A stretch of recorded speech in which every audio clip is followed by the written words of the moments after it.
Those of us who struggle with low self-esteem or poor self-acceptance don't always realize just how much we abandon ourselves. Self-abandonment is when you ignore what you need and want and feel in order to prioritize someone else's needs and wants and feelings. When we abandon ourselves like this, we send ourselves the message that we deserve to be abandoned, that we don't deserve to prioritize ourselves. So if we can learn not to abandon ourselves, we can guarantee an increase in self-acceptance and self-empowerment. So that's what we're going to be talking about today. Self-abandonment happens when we people please, which is when we focus on making the people around us happy or happy with us. We focus on their feelings, not ours. We're making sure that they feel good while ignoring or deprioritizing our feelings. Self-abandonment also happens when we're emotional caretakers, which is when we make it our mission to make sure that a person or people are not just surface level pleased, but are emotionally stable. We focus on taking care of their needs, not ours. We compromise ourselves for them. We generally abandon ourselves to support others or avoid conflict. And this was a survival tactic for a lot of us when we were kids. We were more focused on how our parents were feeling than on how we were feeling because our parents' feelings had such a big impact on us. If our parents were propped up, if they were happy, if they were less stressed, then we were treated better or our environment felt safer. So we did whatever we could to make this happen.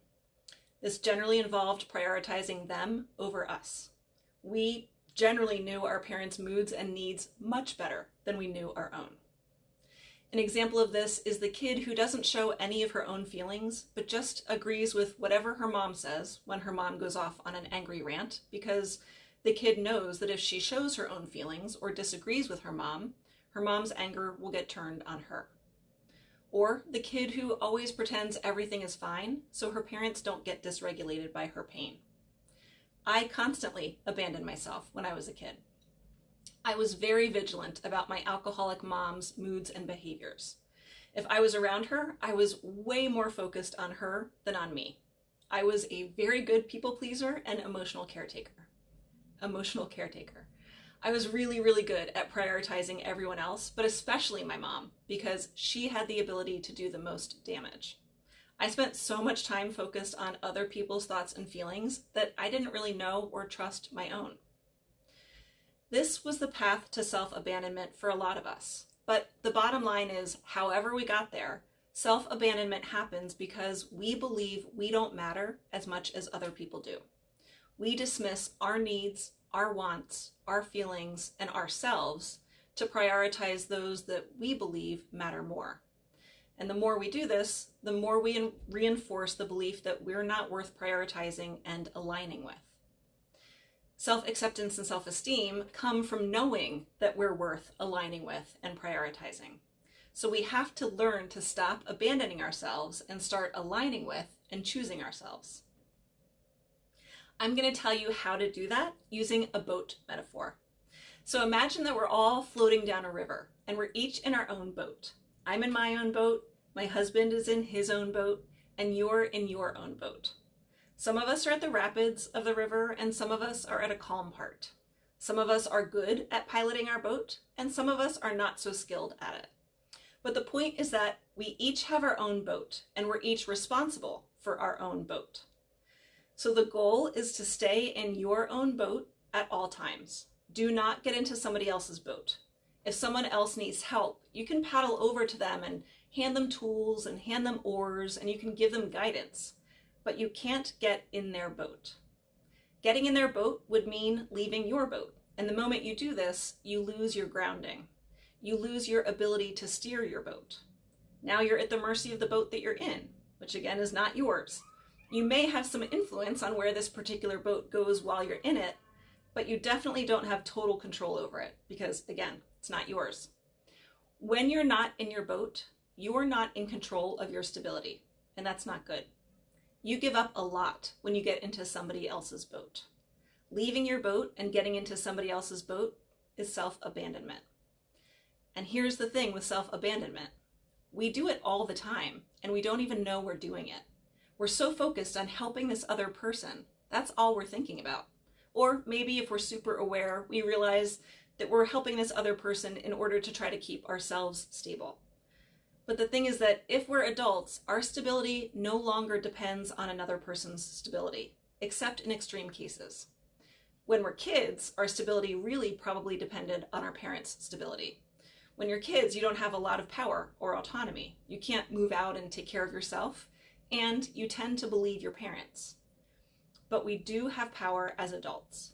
As adults, the goal is to be able to be emotionally stable regardless of how the people around you are doing. The way we stay emotionally stable is to stay in our own boat and learn how to pilot it. We have to prioritize ourselves, our feelings, our boat. Again, from the stability of our boat, we can help others, so it's not about not helping people, but it is about not consistently choosing someone else or everyone else over yourself. It's about not losing your footing while you help others. So to not abandon yourself, you need to stick by yourself. You need to claim yourself. You need to choose and prioritize yourself. You need to recognize that you and your needs and your feelings and your wants, you matter, and you're as important as everyone else. Your happiness and stability are as important as everyone else's. That can be hard to believe, that your happiness and stability matter as much as everyone else's, but they do. Sometimes the barrier is not believing that they matter, it's just knowing what they are. If we haven't spent a lot of time in our own boat, we're not going to be very familiar with it. We may not know how we feel or what we need. If that's the case for you, that's going to come with time and effort. The more that you focus on yourself and ask these 4 questions, what do I need? What do I want? What do I think? And how do I feel? The more you ask those 4 questions, the more you'll know yourself and know how to prioritize yourself. We have to be interested in ourselves as if we matter, because of course we do. It may take you reminding yourself to be interested in yourself and curious about yourself, but do whatever you have to do to get to know yourself, and then practice prioritizing yourself. Practice not abandoning your needs and your feelings for someone else's. To be clear, I don't mean that you should always get what you want and the people in your life should never get what they want, but you should get what you want sometimes, especially when it's important or meaningful. And it's not even that getting what you want is always the most important thing. Often just saying or acknowledging your feelings and your needs is meaningful. It reinforces the idea that you matter and you deserve regard. The more we claim ourselves, the more we stay in our own boat, the more strongly we'll believe that we deserve to claim ourselves and stay in our own boat. And this improves self-esteem and empowers us to keep prioritizing ourselves and taking up our space. And that's what creates a juicy life. So the first step is noticing when you're abandoning yourself. Then you can start to make changes.